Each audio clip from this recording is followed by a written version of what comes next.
ఉన్నటువంటి party Bharatiya Janata party. అమ్మ కవితమ్మ, నీకు చిత్తశుద్ధి ఉంటే మీ నాయనతో మాట్లాడి, పార్టీ ప్రెసిడెంట్ మీ నాయన అగ్రకులం కాబట్టి వర్కింగ్ ప్రెసిడెంట్ను ఒక బీసీకి ఇయ్యండి.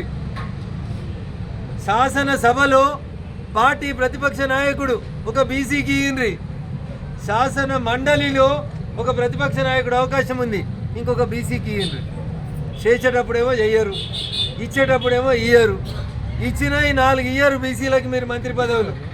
నడిమిట్లనే ఈటల రాజేందర్ అనేటువంటి ఒక బీసీ తెలంగాణలో పెద్ద సామాజిక వర్గం అని చెప్పిన సామాజిక వర్గానికి మంత్రి పదవి వీకేసింది టీఆర్ఎస్ పార్టీ.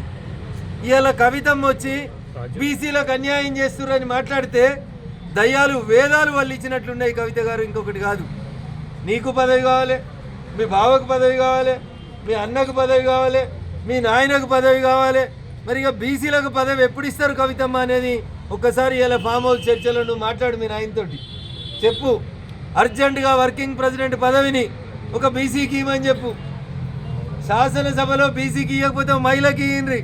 మేము మొన్న ఢిల్లీ ముఖ్యమంత్రి మాకు అవకాశం వస్తే ఒక మహిళకి ఇచ్చినాం. రేపు మహిళా దినోత్సవం వస్తుంది, మహిళల్ని గౌరవించమని చెప్పు మీ నాయనని. మొదటి 5 సంవత్సరాలు ఒక్క మహిళకు కూడా మంత్రి పదవి ఇవ్వకుండా ఉన్న ఒకే ఒక క్యాబినెట్ ఈ దేశంలో ఏంటంటే అది చంద్రశేఖరరావు గారి క్యాబినెట్. అందుకని బీజేపీని విమర్శించే కంటే ముందు మీ ఈపు మీ గనబడతలే చెల్లె, జర ఎవరైనా వెనకాల ఉండాలని చేసి చెప్పుమని మీ తప్పులు మీరు సరిదిద్దుకోండి. మా వైపు వేలెత్తి చూపే బదులు మిమ్మల్ని మీరు సంస్కరించుకోండి అని చెప్పి ఈ సందర్భంగా సోదరి కవితకి టీఆర్ఎస్ పెద్దలకి తెలియజేస్తారు. థ్యాంక్ యూ అనండి.